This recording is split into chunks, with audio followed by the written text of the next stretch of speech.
कैसे हैं आप लोग? आप लोगों ने, बहुत सारे लोगों ने जियोमॉर्फोलॉजी के बारे में बोला था कि सर भू आकृति विज्ञान जो है जियोमॉर्फोलॉजी, इसको थोड़ा सा बताया जाए क्योंकि इसके कॉन्सेप्ट को समझने में दिक्कत हो रही है। तो इसी के लिए हमने एक पूरा कोर्स स्टार्ट किया है जियोमॉर्फोलॉजी के ऊपर। जो भी इसके इम्पॉर्टेंट टॉपिक्स होंगे, इन सारे टॉपिक्स को मैं यहाँ पर डील करूँगा। तो फर्स्ट ऑफ ऑल समझते हैं कि जियोमॉर्फोलॉजी होता क्या है ना। जियोमॉर्फोलॉजी यानी कि भू आकृति विज्ञान, ठीक है। मतलब कि पृथ्वी के ऊपर कौन कौन सी तरह की आकृतियां हैं, स्ट्रक्चर्स हैं, इसका हमको क्या करना है, स्टडी करना है। बहुत ही जनरलाइज फॉर्म में देखें, बहुत ही बेसिक फॉर्म में देखें तो अर्थ के ऊपर जो स्ट्रक्चर हैं इसको हम लोग दो पार्ट्स में डिवाइड कर सकते हैं। एक क्या हो गया, इंट्रूसिव स्ट्रक्चर, आंतरिक संरचनाएं, और दूसरा एक्सट्रूसिव, ठीक है, या एक्सटर्नल स्ट्रक्चर्स यानी कि बाह्य संरचनाएं। थोड़ा सा और, यानी कि आंतरिक संरचनाएं मतलब कि कुछ ऐसे स्थलाकृतियां हैं जो कि पृथ्वी के अंदर हैं, जैसे कि आपने लैकोलिथ, फैकोलिथ का नाम सुना होगा। ये सारी जो स्थलाकृतियां वो कहाँ हैं, पृथ्वी के अंदर हैं। वहीं दूसरी ओर ऐसी भी कुछ स्थलाकृतियां हैं जो कि पृथ्वी के ऊपर है, जैसे कि आपने किसके बारे में, पर्वतों के बारे में सुना होगा, पठारों के बारे में सुना होगा। तो ये सारी स्थलाकृतियां जो है वो कहाँ पे है, पृथ्वी के ऊपर हैं। तो प्रश्न उठता है कि इसको ज्योग्राफिकल टर्म्स में कैसे बांटा गया है। तो बेसिकली अगर हम लोग देखें कि जो पृथ्वी के अंदर की जो संरचना है, जिसको हमने आंतरिक की अंतर्वेदीय स्थलाकृतियाँ कहा था, और जो बाहरी स्थलाकृतियाँ हैं जिसे बहिर्वेदीय स्थलाकृतियाँ कहा था, इन दोनों के निर्माण के लिए पृथ्वी के अंदर कुछ आंतरिक बल हैं वो कार्य करते हैं और कुछ बाह्य बल हैं वो कार्य करते हैं। तो प्रश्न ये उठता है कि आंतरिक बल कौन कौन से हैं, ठीक है, और बाह्य बल कौन कौन से हैं। तो बाह्य बल को समझना थोड़ा आसान है क्योंकि हम लोग इसको काफ़ी नज़दीकी से देखते हैं। जैसे कि वायु के कारण, हवाओं के कारण क्या होता है, कई तरह की संरचनाएं बन जाती हैं। जैसे कि मरुस्थलों के अंदर आप देखिएगा कि हवाएं इतनी तेज़ी से चलती है कि कहीं पर रखा हुआ बालू जो होता है ना, वो एक अर्ध चंद्राकार शेप में बन जाता है, इस तरीके का, है ना, जिसे क्या कहा जाता है, बरखांश कहा जाता है। तो उसी तरीके से आप देखेंगे कि पानी के कारण जो है कई तरह के स्थलाकृतियों का निर्माण होता है। नदी के पास आप जाएंगे तो वो टेरेसेस के फॉर्म में, वेदिका के फॉर्म में बना हुआ रहता है। तो इन सभी को क्या कहा जाता है, बहिर्वेदी स्थलाकृति। लेकिन कुछ ऐसी बहुत ही महत्वपूर्ण स्थलाकृतियाँ हैं जिसे क्या कहा जाता है, अंतर्वेदीय स्थलाकृति, जो कि पृथ्वी के अंदर मौजूद होती हैं। प्रश्न ये उठता है कि जब ये स्थलाकृतियाँ पृथ्वी के अंदर मौजूद हैं तो हमें इसके बारे में पता कैसे चलता है। तो जब हम लोग पृथ्वी की आंतरिक संरचना को जानने का प्रयास करते हैं, या जब पृथ्वी की आंतरिक संरचना को जान लेते हैं, तभी हम ये जान पाते हैं कि पृथ्वी की आंतरिक संरचना के अंदर किस किस तरह की स्थलाकृतियाँ हैं। जैसे कि आपको लैकोलिथ का नाम सुना, आपने फैकोलिथ का नाम सुना, बैथोलिथ का नाम सुना, ये सारी जो है वो कैसी स्थलाकृतियाँ हैं, आंतरिक स्थलाकृतियाँ। तो यहाँ पर हमें जो देखना होगा भू आकृति विज्ञान को, ये मुख्यतः आंतरिक स्थलाकृतियाँ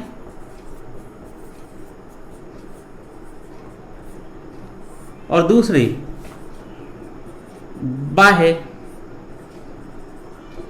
स्थलाकृतियाँ। प्रश्न उठता है कि क्या यही दो प्रकार की स्थलाकृतियाँ हैं। तो जब थोड़ा सा और जनरलाइज करते हैं तो पूरे जो भी स्ट्रक्चर्स हैं, इन स्ट्रक्चर्स को तीन पार्ट में बांटा जाता है। कुछ ऐसे स्ट्रक्चर्स, क्योंकि जो आंतरिक स्थलाकृतियाँ हैं इनको बनने में जो सबसे ज़्यादा योगदान होता है वो योगदान होता है आंतरिक बलों का, ठीक है। और जो बाह्य स्थलाकृतियाँ हैं इनके निर्माण में जो सबसे ज़्यादा योगदान होता है वो है बाह्य बलों का होता है। तो जो आंतरिक स्थलाकृतियां हैं या जो आंतरिक बल हैं, इन आंतरिक बलों के द्वारा और बाह्य बलों के द्वारा अगर हम लोग और स्थलाकृतियों को जनरलाइज करें तो पाएंगे कि मुख्यतः 3 प्रकार की स्थलाकृतियां हैं, जिसको हम लोग बोलते हैं प्रथम प्रकार की स्थलाकृतियां, दूसरा होता है द्वितीय प्रकार की स्थलाकृतियां, और तीसरा होता है तृतीय प्रकार की स्थलाकृतियां, primary, secondary and tertiary. Primary क्या है? ऐसा स्थलाकृतियां जिसके निर्माण में सबसे अधिक योगदान किसका है? आंतरिक बलों का है। मुख्यतः योगदान किसका है? आंतरिक बलों का है। तो उसे हम लोग क्या कहते हैं? प्रथम प्रकार की, फर्स्ट टाइप का ये स्थलाकृति। जैसे कि हमने देखा था, जो कि सिर्फ आंतरिक बलों के कारण जिनका क्या होता है? निर्माण होता है ना। जैसे कि हमने देखा था फैकोलिथ।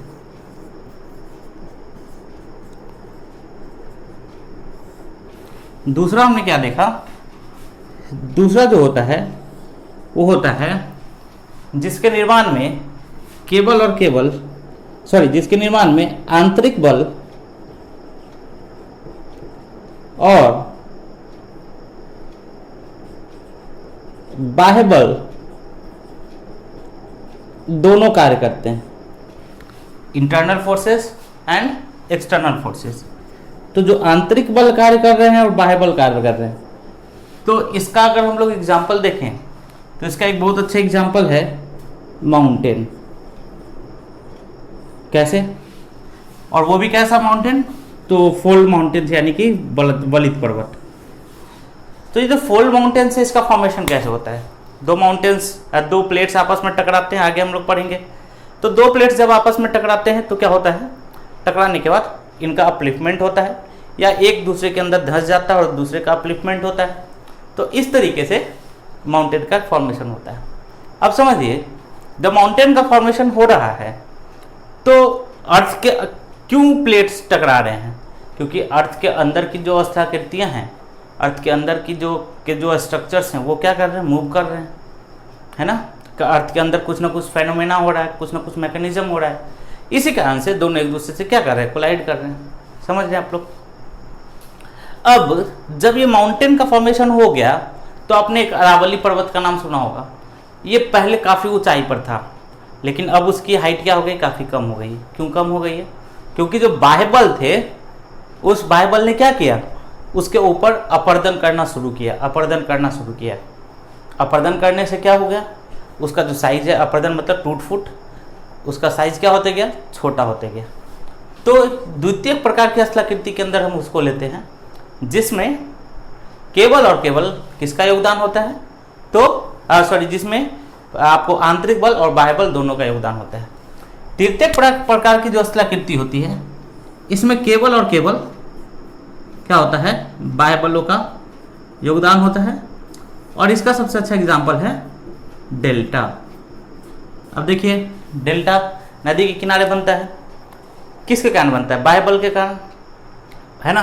बाह्य बल के कारण क्या हुआ कि उसका वो जो टूटा फूटा वो जो ये था, सीट था, वो नदी के मुहाने पर जाकर क्या हो गया? जम गया। क्यों जम गया? बाह्य बलों के कारण। ठीक है, नदियों का बहाव वहाँ पर क्या हो गया था? काफ़ी धीमा हो गया था।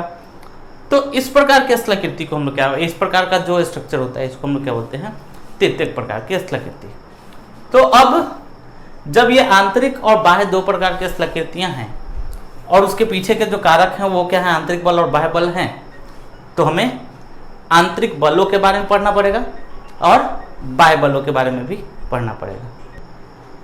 तो आंतरिक स्थलाकृतियों या आंतरिक स्थलाकृतियों और आंतरिक बलों के बारे में जानने से पहले हमें क्या करना पड़ेगा? तो यहाँ पर जो रिक्वायरमेंट है वो ये है कि पृथ्वी की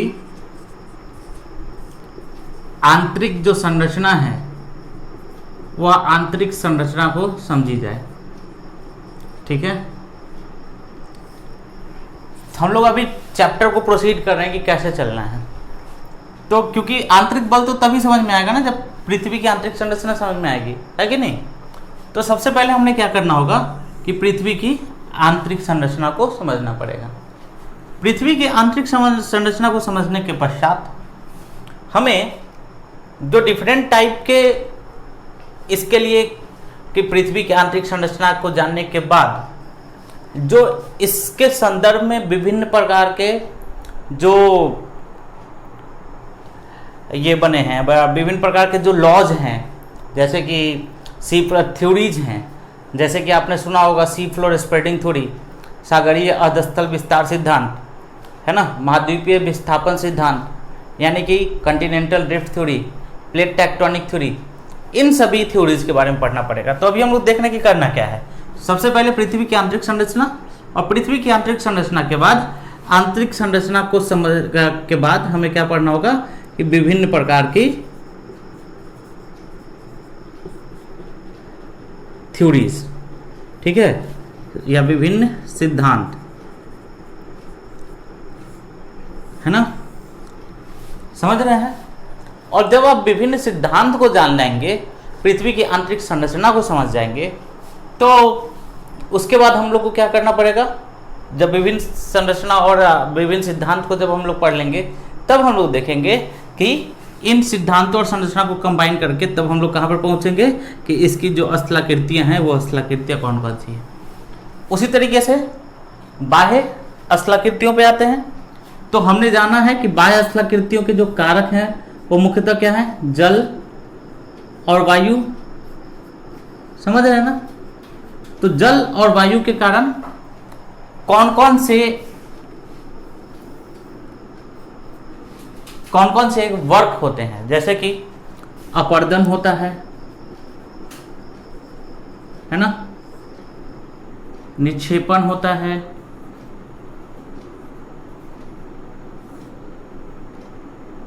बृहद क्षरण होता है। तो हमें देखना है कि ये सारे फैक्टर्स जो हैं वर्क कैसे करते हैं।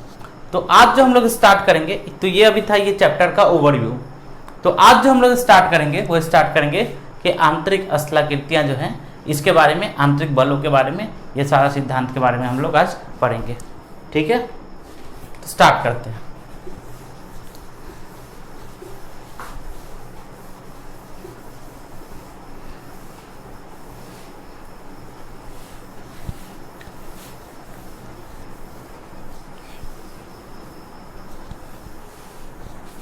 आप लोग इसको नोट डाउन करें और 11th क्लास की जो सेकेंड थर्ड चैप्टर्स हैं उनको पढ़ना शुरू करें।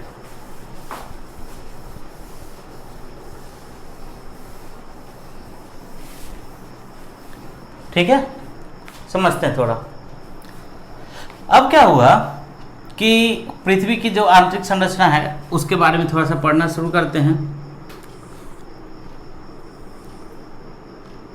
तो मुख्यतः जो पृथ्वी को है ना वो 3 भागों में क्या किया गया, बांटा गया है। सबसे जो ऊपरी भाग है इसे कहा जाता है क्रस्ट, जो बीच वाला भाग है इसे कहा जाता है मेंटल, और जो सबसे लास्ट वाला भाग है इसे कहा जाता है कोर। हम ये भी जानेंगे कि इनके बारे में हमें पता कैसे चला। तो क्रस्ट जो है सबसे ऊपरी भाग है ना, सबसे बाहर जो सरफेस होता है वो है। उसके बाद मेंटल है और उसके बाद कोर है। मेंटल को भी 2 पार्ट में बांटा गया है, एक को कहा जाता है अपर मेंटल और दूसरे को लोअर मेंटल। उसी तरीके से कोर को भी 2 भाग में बांटा गया है, अपर कोर और लोअर कोर, ठीक है। अब इसको समझते हैं कि जो सबसे ऊपरी भाग है, क्रस्ट वाला जो भाग है, इसका जो विड्थ है, एवरेज विड्थ, जो औसत इसकी मोटाई है, ये औसत मोटाई अगर आप लोग देखें तो ऐसे कि इसकी जो मोटाई है वो क्या है, ये यूनिफॉर्म नहीं है। इसकी जो मोटाई है वो हर जगह पे क्या है, डिफरेंट है। अगर हम लोग वलित पर्वत के अंदर, फोल्ड माउंटेन्स के अंदर देखें, वलित पर्वत के अंदर, तो इसकी जो मोटाई है वो क्या है, काफ़ी ज़्यादा है, लगभग 75 किलोमीटर तक है ना। और वहीं अगर हम लोग कहाँ पे देखें, ओशियंस में, समुद्र में, महासागर में, तो इसकी मोटाई काफ़ी कम है, लगभग 5 किलोमीटर तक है। ठीक है, तो जो सबसे ऊपरी लेयर है, इस ऊपरी लेयर को क्या कहा जाता है? क्रस्ट कहा जाता है। समझ रहे हैं ना? 30 किलोमीटर तक का इसको एवरेज लिया जाता है। कई बुक्स में आप डिफरेंट भी देखेंगे, लेकिन एवरेज जो है 30 किलोमीटर का लिया जाता है। उसके बाद यहाँ से लेकर मेंटल जो है ये आपको पूरा 2900 किलोमीटर का होगा, और यहाँ से कोर जो है ये आपको 6375 किलोमीटर का। प्रश्न ये उठता है कि कैसे जानेंगे कि यहाँ तक क्रस्ट है, इसके बाद मेंटल है। तो इसके लिए एक जिस भी ज्योग्राफर्स ने इन परतों की खोज की जहां से वो अलग हो रहे थे, उनके नाम पर इन परतों का क्या क्या रखा गया, नाम रखा गया है, और इसे डिसकंटिन्यूटी यानी कि असंबद्धता कहते हैं। डिसकंटिन्यूटी यानी कि असंबद्धता कहते हैं। तो सबसे जो ऊपरी है भाग है क्रस्ट का भी 2 पार्ट कर दिया जाता है, अपर क्रस्ट, लोअर क्रस्ट। इसका बहुत ज़्यादा इंपॉर्टेंस नहीं है। तो जो ये वाला जो लेयर है इसे कहा जाता है केनरी असंबद्धता। मतलब कि अपर क्रस्ट और लोअर क्रस्ट को अलग करने वाली जो असंबद्धता है उसे क्या कहा जाता है? केनरी। उसके बाद लोअर क्रस्ट और अपर मंटल, इसे कहा जाता है मोहो असंबद्धता यानी कि मोहो डिसकंटिन्यूटी। अपर मेंटल और लोअर मेंटल, इनके बीच का जो ये है लेयर है, इसे कहा जाता है रेफिटी, याद रखेंगे। और इन दोनों के बीच वाला जो है इसे गुटेनबर्ग,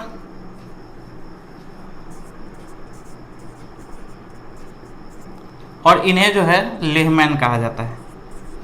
समझ रहे हैं आप लोग? इन्हें क्या कहा जाता है? लेहमैन।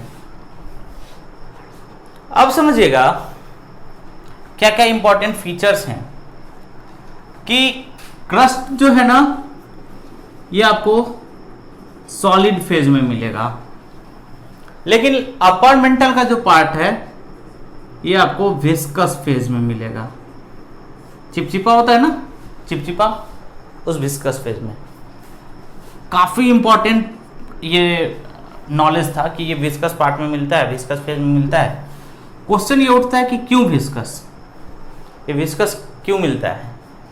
तो आपको बताऊं कि अर्थ के अंदर 100 किलोमीटर के आसपास, तो 100 किलोमीटर किस लेयर में आएगा? ऑब्वियस सी बात है ये मेंटल में आएगा। आपको क्या मिलता है 100 किलोमीटर के आसपास जो है ना, रेडियो एक्टिव एलिमेंट्स मिलते हैं, रेडियो सक्रिय पदार्थ। अब ये जो रेडियो एक्टिव एलिमेंट्स होते हैं इनका क्या फीचर होता है कि ये कंटिन्यूअस बेसिस पर लगातार ये क्या करते हैं? एनर्जी को रेडिएट करते हैं, एनर्जी को छोड़ते हैं। आप समझिए, कंटिन्यूअसली रेडियो एक्टिव एलिमेंट्स क्या करते हैं? एनर्जी को छोड़ते हैं। तो एनर्जी को छोड़ने के कारण जो यहां का जो सब्सटेंस होता है जो कि सॉलिड फेज में होना चाहिए था, वो मेल्टिंग पॉइंट पे पहुंच जाता है। ठीक है, वो क्या हो जाता है? मेल्ट करने लगता है। और किस सब्सटेंस में, आप किस फॉर्म में आ जाता है वो? तो विस्कस फॉर्म में आ जाता है।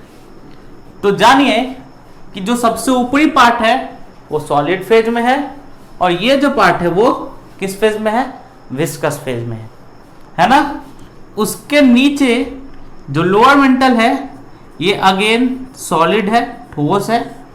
ठीक है, समझ रहे हैं? अब समझिएगा, सॉलिड विस्कस, सॉलिड। अब बताइए आप लोग, अपर जो कोर होगा ये किस फेज में होगा? तो ये फिर से विस्कस फेज में हो जाता है। फिर से क्वेश्चन एराइज होता है कि क्या यहां पर भी रेडियो एक्टिव एलिमेंट्स पाए जाते हैं? Answer is no. यहां पर रेडियो एक्टिव एलिमेंट्स के कारण ये विस्कस फेज नहीं आता है। तो फिर किस कारण से विस्कस फेज आता है? इसका रीजन है कि अर्थ के अंदर जैसे जैसे हम जाते हैं, टेम्परेचर, तापमान क्या होता है? बढ़ता जाता है ना। हर 32 मीटर की गहराई पर तापमान जो होता है वो 1 डिग्री सेल्सियस बढ़ जाता है। समझ रहे हैं? तो यहां पहुंचते पहुंचते, मैं सिर्फ कॉन्सेप्ट आपको बता रहा हूं, फैक्ट्स आप लोग बुक से देखेंगे। यहां पहुंचते पहुंचते इतना अधिक टेम्परेचर हो जाता है कि यहाँ के जो सब्सटेंस होते हैं वो सब्सटेंस फिर से विस्कस फेज में पहुंच जाते हैं। लेकिन आप जानिएगा, यहां पर जो टेम्परेचर रहता है लगभग 4300 डिग्री सेल्सियस के आसपास रहता है। जैसे ही लोअर कोर में पहुंचता है, यहां पर टेम्परेचर बहुत ज्यादा हो जाता है। It is near about 6000 degree Celsius. And इनका जो ये जो टेम्परेचर होता है अर्थ सन के आउटर फेज के टेम्परेचर के बराबर होता है। तो ये भी क्वेश्चन पूछ सकता है कि किस अर्थ के अंदर कौन सा ऐसा जगह होता है जिसका कि टेम्परेचर सन के आउटर फेज के टेम्परेचर के बराबर होता है? तो वो है आपका लोअर कोर। लेकिन ये जो पदार्थ है, यहाँ का जो सब्सटेंस है, ये आपको विस्कस फेज में नहीं मिलेगा, ये मिलेगा आपको सॉलिड फेज में। रीजन क्या है कि यहां पहुंचते पहुंचते टेम्परेचर तो बढ़ता ही है, और टेम्परेचर के साथ साथ क्या बढ़ जाता है? डेंसिटी भी काफी बढ़ जाती है, लगभग 13 पहुंच जाता है।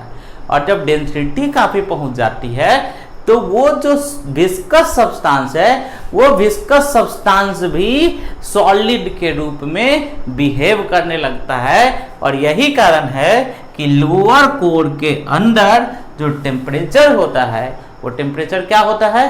काफी, और वो जो सब्सटेंस होता है वो कैसा फेज में होता है? तो वो फिर से सॉलिड फेज में होता है।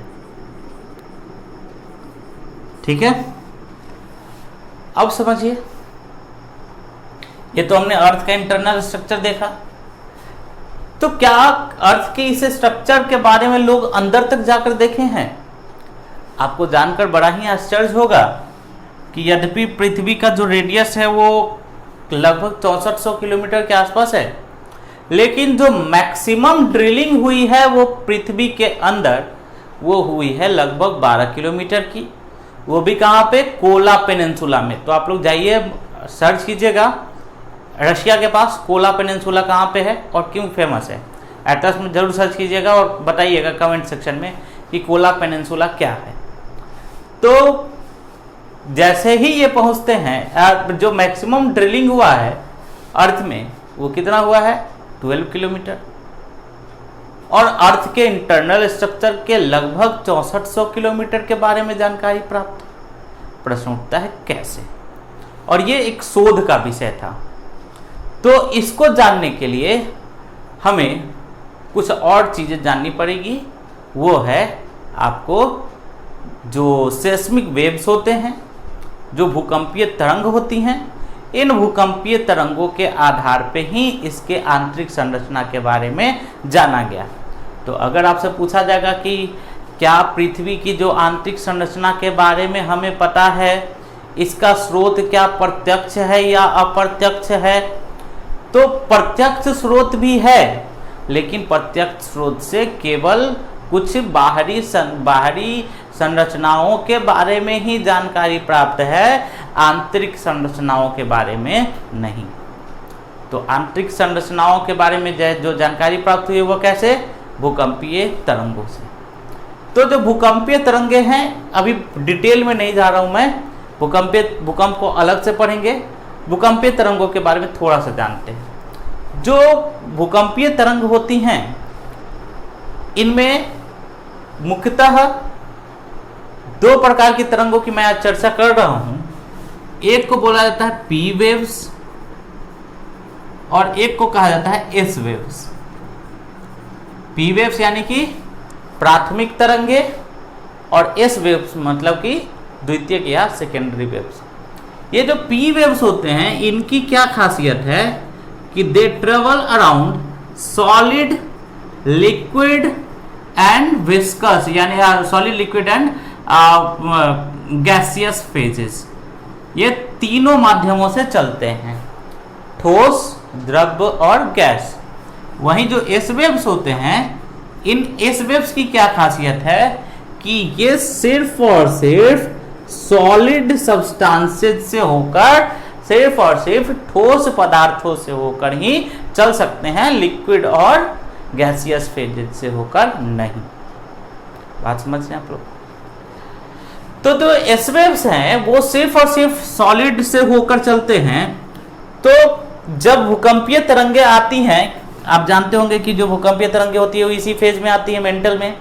तो जब भूकंपीय तरंगे आती हैं तो अर्थ के अंदर एक शैडो जोन क्रिएट हो जाता है। समझते शैडो जोन क्या होता है? इसको आप लोग समझ रहे हैं? मिटाओ इसको, ठीक है।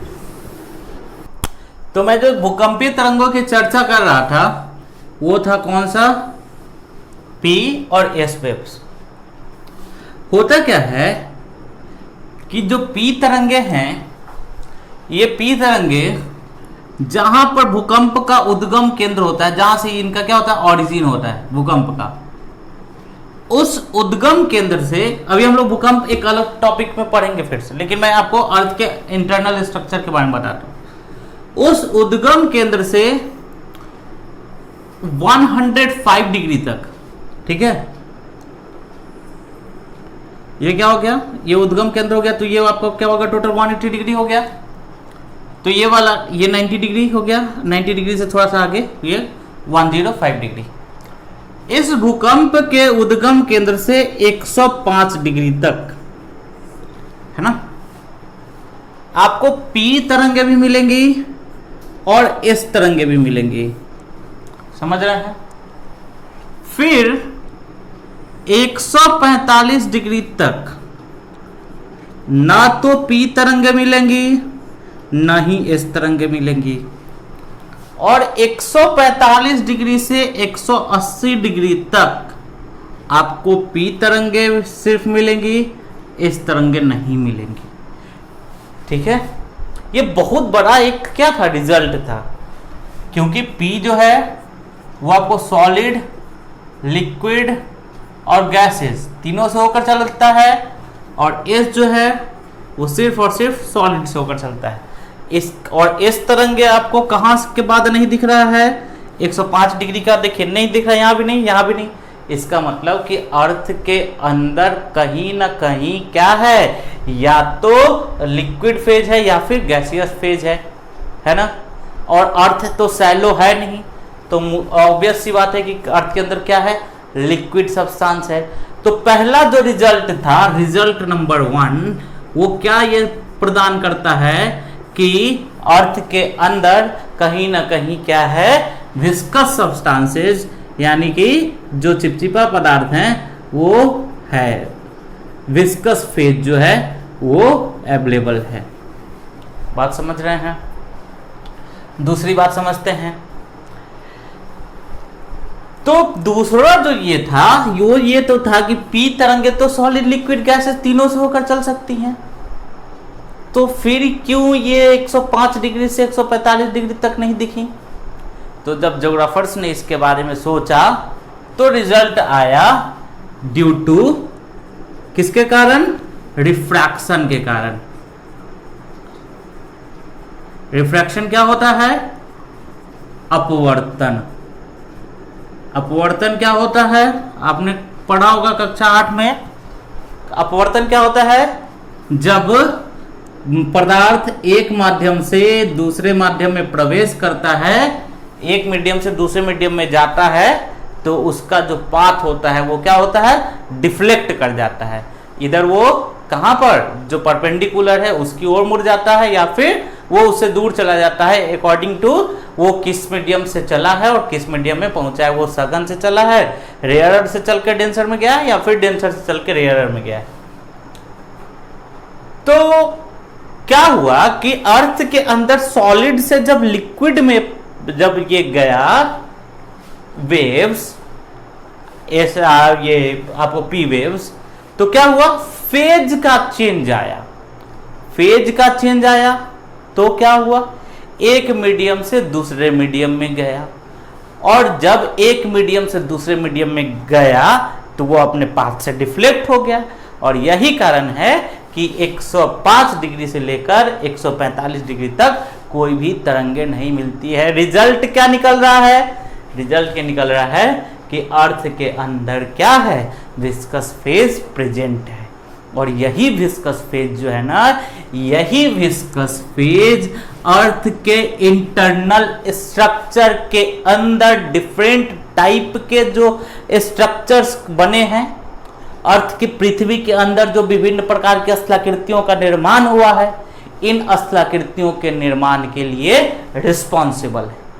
ठीक है, तो एक जो क्वेश्चन था जो एकदम स्टार्टिंग में जिस क्वेश्चन को लेकर हम लोग चले थे कि पृथ्वी के अंदर जो विभिन्न प्रकार की स्थलाकृतियां हैं, इन स्थलाकृतियों के निर्माण का सबसे बड़ा कारक क्या है, तो क्या कारक है, अर्थ के अंदर जो सब्सटेंसेज हैं किस फेज में अवेलेबल हैं, विस्कस फेज में। और विस्कस फेज में क्यों अवेलेबल है, गर्मी के कारण, क्योंकि रेडिएशन के कारण भी टेम्परेचर निकल रहा था, और जैसे जैसे नीचे जा रहे थे टेम्परेचर बढ़ रहा था। मतलब क्या हुआ कि जब वो कूल होंगे, जब वो ठंडा होंगे, दूसरे सरफेस के कांटेक्ट में आएंगे, तो वो क्या हो जाएंगे, सॉलिड हो जाएंगे। और सॉलिड होंगे तो डिफरेंट टाइप के स्ट्रक्चर्स का फॉर्मेशन होगा।